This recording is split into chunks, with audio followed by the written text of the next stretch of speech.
Salam Rahayu dan salam budaya bagi saudaraku pecinta budaya Nusantara.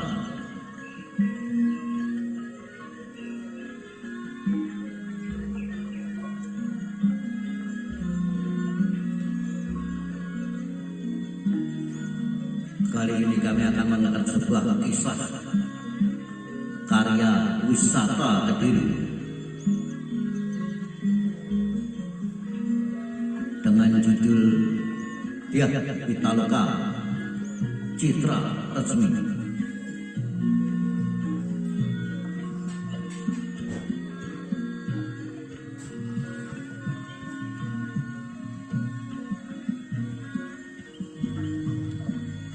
Dyah Pitaloka Citra Resmi atau Citra Rasmi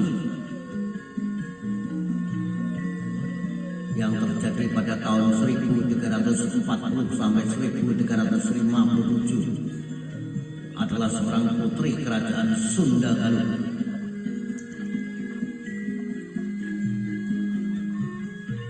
Menurut para raton, ia dijodohkan dengan Hayam Wuruk Raja Majapahit yang sangat berhasrat untuk menjadikannya sebagai permaisuri.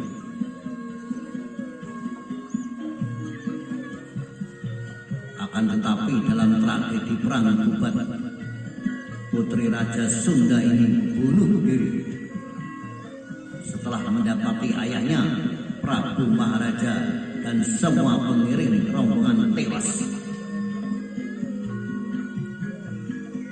Tradisi menyebutkan Dyah Pitaloka sebagai gadis yang sangat cantik jelita.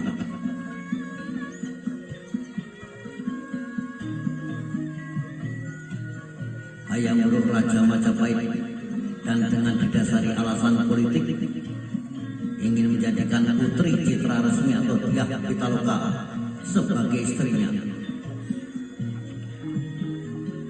Dyah Pitaloka adalah anak perempuan dari Prabu Maharaja Linggabwana dari kerajaan Sunda.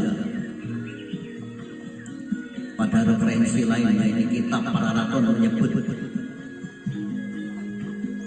Tri Prabu Ayun ing putri ring Sunda patih madu diutus angun dangen wong Sunda aidep wong Sunda yan awa warangan, yang artinya menyatakan bahwa saat itu Hayam Wuruk mengutus patih madu sebagai jomblang dari Majapahit datang ke kerajaan Sunda untuk menjodohkan dan melamar Tuan Putri Sunda dalam suatu pernikahan kerajaan.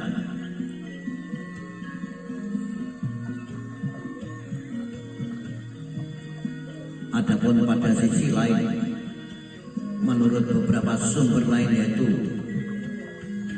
Wim van Schaten, seorang antropologis dari Universitas Leiden Belanda,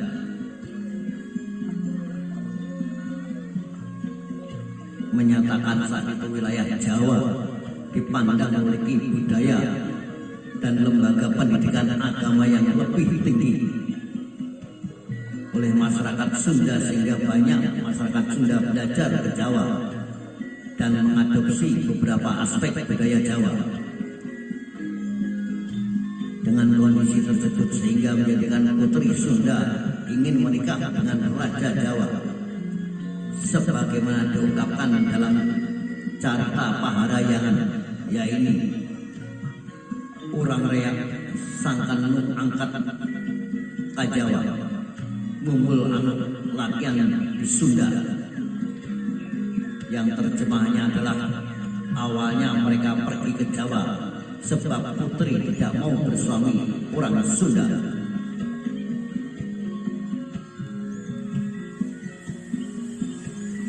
Berbesar hati serta melihat perjodohan ini sebagai peluang untuk mengikat persekutuan dengan kerajaan Majapahit yang besar dan jaya, Raja Sunda dengan suka cita memberikan restunya dan ikut pergi mengantarkan putrinya ke Majapahit untuk dinikahkan dengan Raja Majapahit Hayam Wuruk.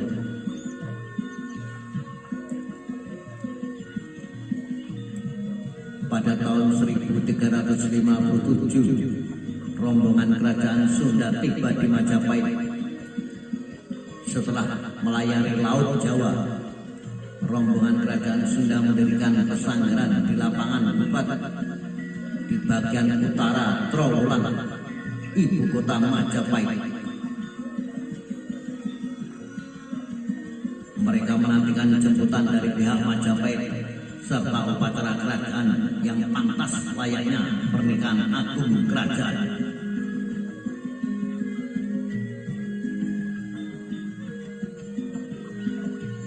Dari pihak kerajaan Majapahit memiliki dilema atas kedatangan calon permaisuri ini. Menurut catatan dari pustaka, raja-raja yang berasal dari Cirebon dan merupakan bagian dari naskah Wangsakerta yang tersimpan di Museum Sejarah Sunda, Sri Baduga di Bandung, kakek Hayam Wuruk, yaitu Raden Wijaya, penerus kerajaan tahta Sunda ke-26, adalah putra dari Rakyan Jaya Dharma yang menikah dengan Diah Lembutal, di mana Rakyan Jaya Dharma yang tewas diracun akibat perebutan kekuasaan merupakan putra mahkota kerajaan Sunda dari Prabu Guru Dharma Siksa, sehingga Hayam Wuruk dianggap memiliki kerabatan dekat dengan calon permaisuri. Hal ini menjadikan Gajah Mada menyampaikan kepada rombongan kerajaan Sunda bahwa perkawinan antara Hayam Wuruk dan Diah Pitaloka tidak dapat dilaksanakan. Merasa dipermalukan, rombongan kerajaan Sunda pada akhirnya memilih berperang dengan Majapahit demi menjaga kehormatan.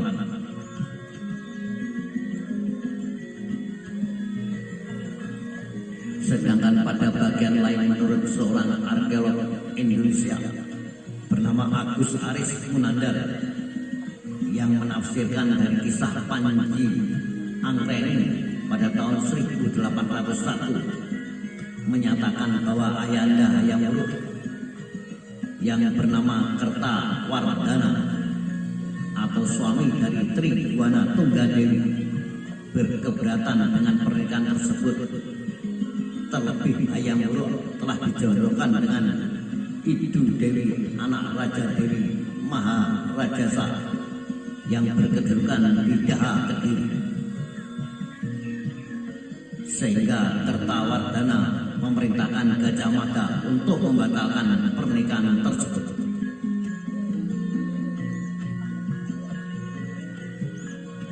Selain kedua hal tersebut di atas, sebuah informasi yang masih dipelajari sumbernya menyatakan bahwa Mahapatih Gajah Mada memandang peristiwa ini sebagai kesempatan untuk menaklukkan Sunda di bawah kemaharajaan Majapahit dan bersikeras bahwa sang putri dipersembahkan untuk Raja Majapahit sebagai tanda takluk kerajaan Sunda di bawah kekuasaan Majapahit.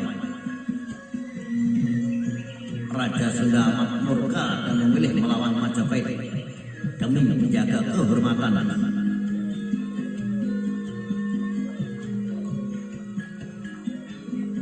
Akibat ketegangan ini terjadi pertempuran antara rombongan kerajaan Sunda melawan tentara Majapahit. Rombongan kerajaan Sunda berniat untuk bela pati melakukan puputan demi membela kehormatan mereka di lapangan Bubat. Meskipun memberikan perlawanan dengan gagah berani, rombongan kerajaan Sunda kewalahan dan akhirnya gugur dalam kepungan tentara Majapahit. Hampir seluruh rombongan kerajaan Sunda tewas dalam tragedi ini. Tradisi dan kisah-kisah lokal menyebutkan bahwa dalam kesedihan dan hati yang remuk redam, sang putri melakukan bunuh diri untuk membela kehormatan dan harga diri negaranya.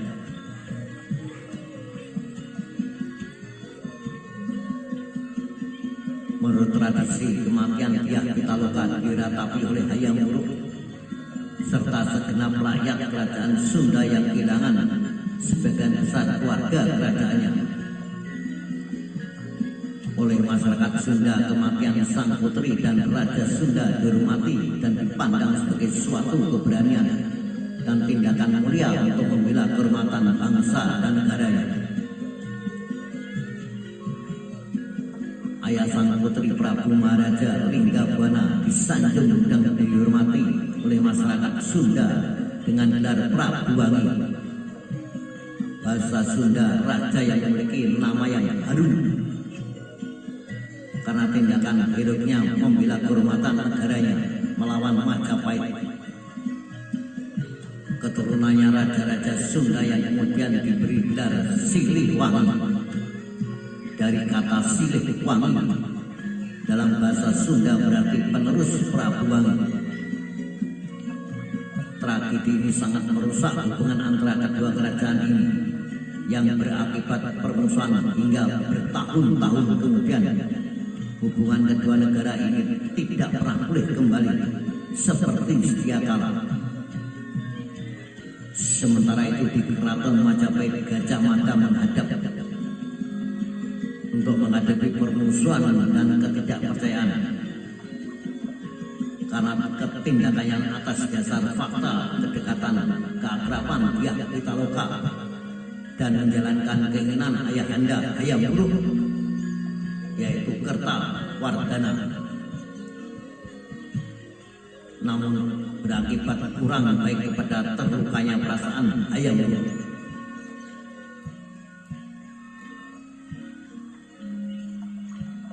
Kisah Putri Diah Pitaloka dan Perang Kubat menjadi tema utama dalam Kidung Sunda.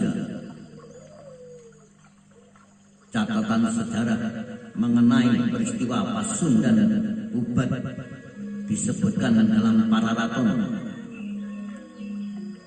Akan tetapi sama sekali tidak disinggung dalam naskah Negara Kertagama yang merupakan sumber primer UNESCO.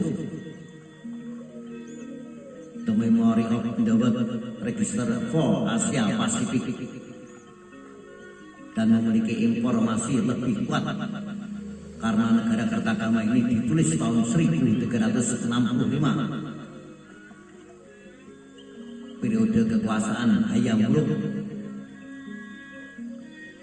menurut beberapa sejarawan termasuk Aminuddin Kurdi menyebut bahwa Kidung Sunda digunakan sebagai sumber sejarah sekunder ataupun tersier karena berbagai fakta sejarah di dalamnya tidak sesuai dengan sumber-sumber lain yang lebih kredibel seperti prasasti. Di samping melihat periode penulisan Kidung Sunda pada abad ke-19 yang merupakan masa munculnya beberapa karya sastra kontroversial.